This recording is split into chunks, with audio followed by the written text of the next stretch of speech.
I think the best way to prepare for an interview is to research the role in the company. I think those are the most important things, because the first question a lot of companies will always ask is, what do you know about us? And if you turn around and say nothing, then it's not a very good start, and it's very then difficult to sort of pull it back in. So I think the most important thing is to know about the company, be able to talk about the company having researched it, and of course everything's on the internet, so it's very easy to do, but also have an idea of the role. And one of the things that's important is have a look at the role, understand the role, and then look at your background, look at your CV, and know where you can apply your experiences and your learning experiences from what's in the actual role itself. So it's being able to go in there, talk very easily, very clearly about what the company does, understand the role, explain how you can bring benefits to that role. And I think there is no reason not to ask up front what the interview is going to be like. You know, is there a different style? Is there going to be a competency interview, or is it just going to be a sort of CV-based interview? And ask those questions up front, because it certainly shows that you're interested. And this is where it comes down to being able to see the passion of the person. You know, how much do they want to join your organisation? Because all interviews are a two-way exercise, and if you can really show your passion for that role, then they're going to be very keen to get you on board. It's no good going in and saying, I'm a brilliant programmer at C++ or whatever it might be. That's fine, that's good, and that's a technical skill that has real value. But at that stage, they're going to take that for granted and take that for read.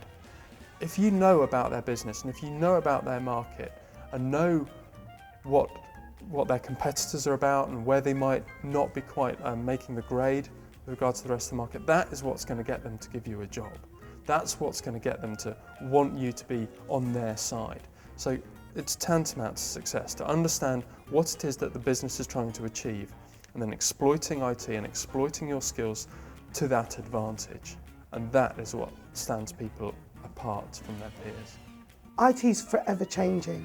It's like a mobile phone. You get a new mobile phone today, 6 months, it's different. And it's the same with the technical arena. Every 6 months or every year, you can have an upgrade or change to the environment. Take it and embrace it and grow with it, because if you stand the waves, it will prove successful for you in the long run.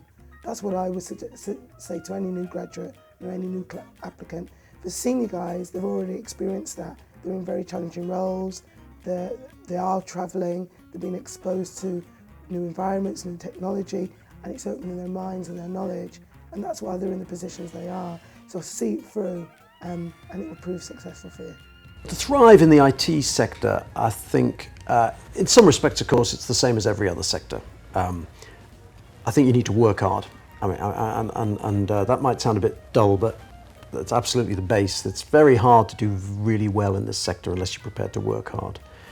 I think interpersonal skills are more and more important, because the way we tend to work in this industry is bringing groups together, working on projects or customer activities, and then that group may dissipate, a new one form. You're often working with people who you didn't know a few months ago, but for a few months they are your best buddies. You're working with them 10, 12 hours a day, and then the group reforms again. So that ability to be effective, to know how you can be effective in these fast-forming and shifting teams, I think that I think has changed actually during my career. IT is fundamental to success in this country. We are rather a small island somewhere off the coast of Europe, and yet we have the 5th largest economy in the world. We're a £1 trillion economy. Why is that? We have, it's not based on a manufacturing base anymore. It's not because we have a wealth of natural resources. It's about knowledge services, and it's about technology, and it's about what we can do with information and innovate. And that's what we're all about as an economy, and it's how we maintain our position and our status in the world as a major economy, and its competitive advantage that IT is all about. IT delivers our ability to change stuff and to compete on a global scale and in a global marketplace, and that's why it's imperative that we have the most talented people coming and working in the IT industry. So there you have it, a career in IT. As you can see, it's not just the preserve of the techno geek and the cyber loser. It's part of the fabric of the modern business and social world.